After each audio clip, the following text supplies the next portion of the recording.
wanted to make a small video reply.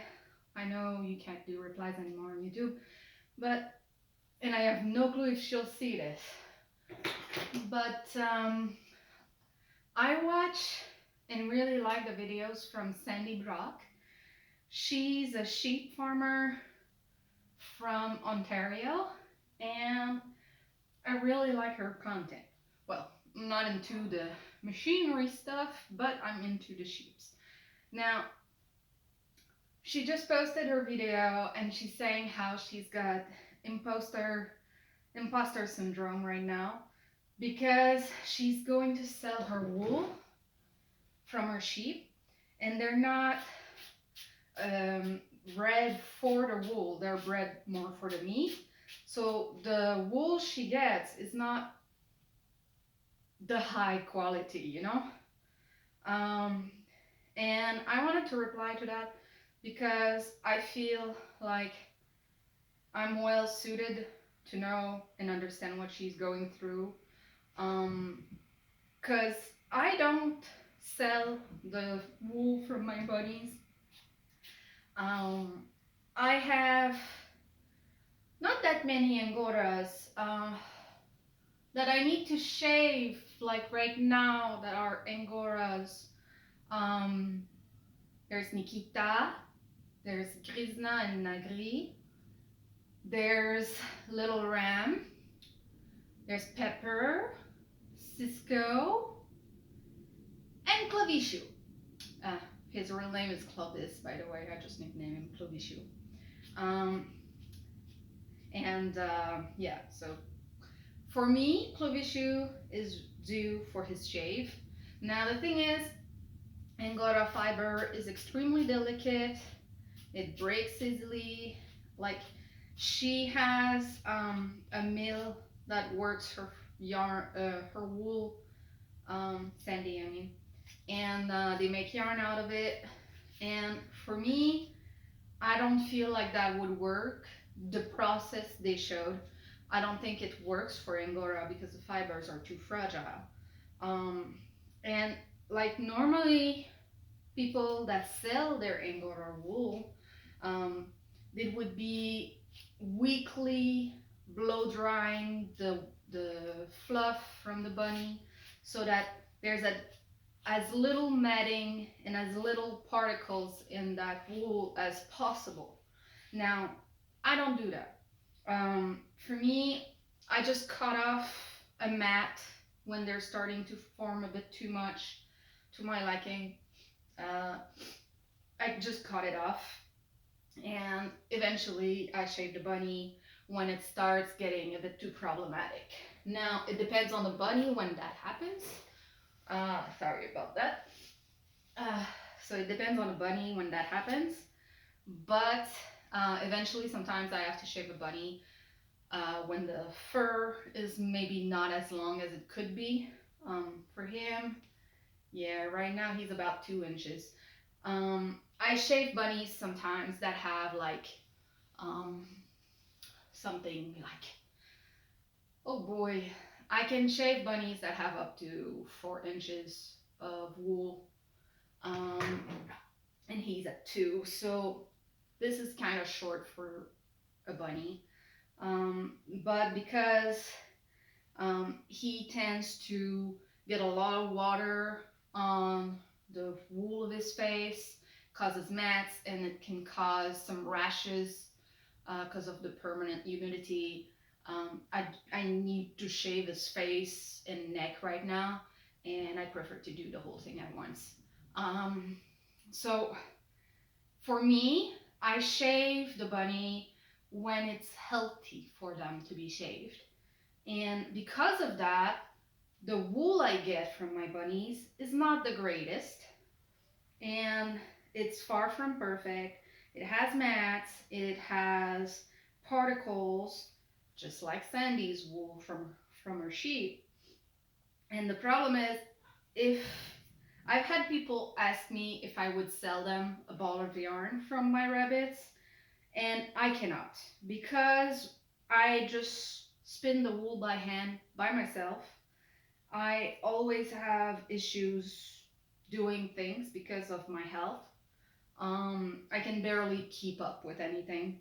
And I've got so much fluff piled up that I need to spin or make Rolex out of.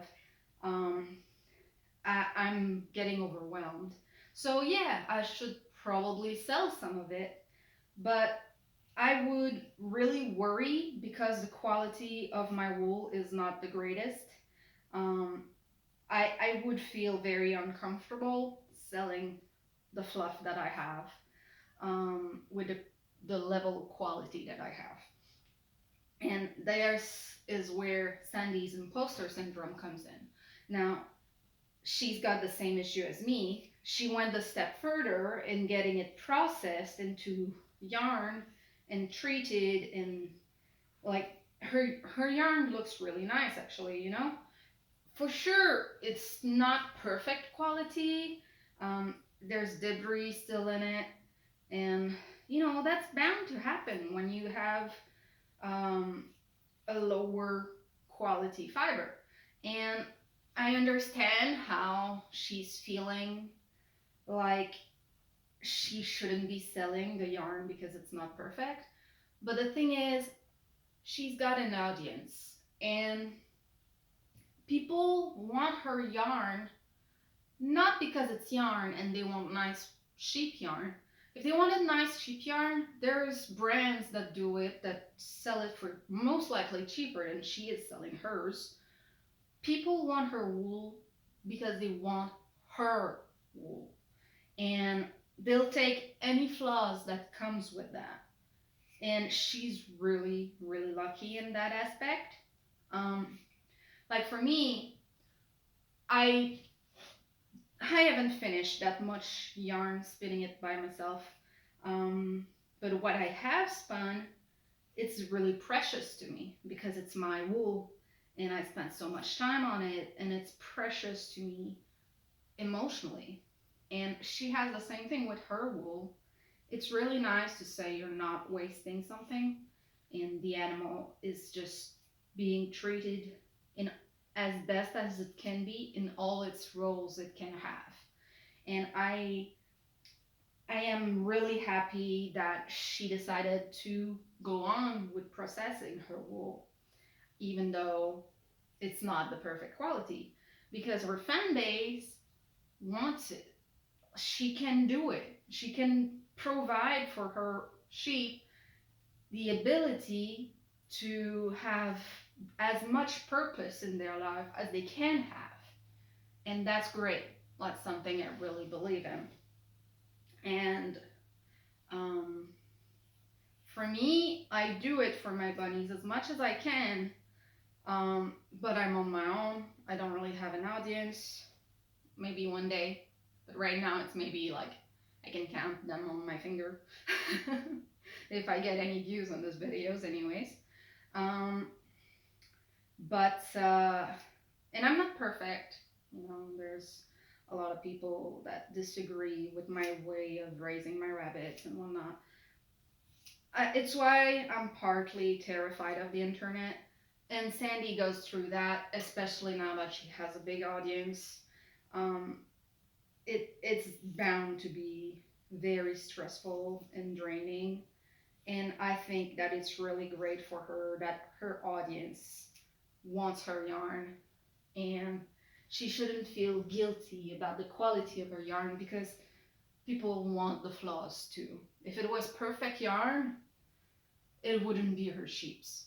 You know, it wouldn't be her stuff. Um, it comes with it, and her audience who wants that wool for themselves want it to be her yarn, want it with the flaws, and it'll make them feel happy to know that this yarn is special because it's from her. And I think she's incredibly lucky. And I know I'm repeating myself. I have a tendency to do that. Um, but yeah, so she I understand the imposter syndrome thing. I really do.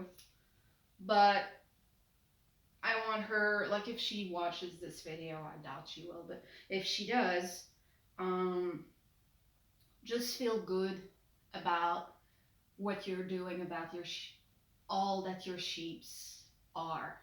You know, they don't have to be perfect. You don't have to be perfect. If the value that they can provide makes people happy, makes them happy, it's valuable in itself. Um, so just you do your best, and it's great that the wool is not getting wasted. It is really great, and it gives like it gives something to your audience that's really unique, and that's more valuable because it's more valuable because of its flaws. um, it makes it more real than if it was just perfection, and then it's more artificial. um, so I think it's great. I would buy some of your wool and felted kits and whatnot, but sadly I'm allergic to sheep wool.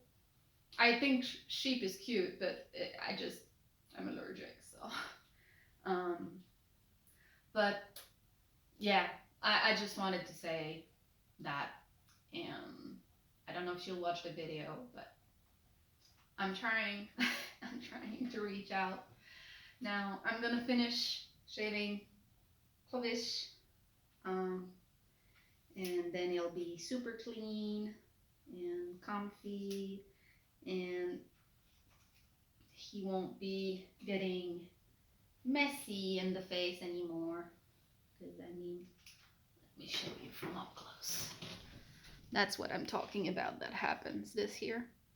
Yeah, this can cause rashes um, from the moisture. So for him, it's time to shave. And right now, I've got one more bunny that I should shave. I should shave Grisna. I don't wanna though. She's so gorgeous, and she's not quite yet having issues or matting that's problematic. So I want to let her grow her fur as much as she can. Uh, right now it's at least 4 inches. It's gonna be so fun when I shave her.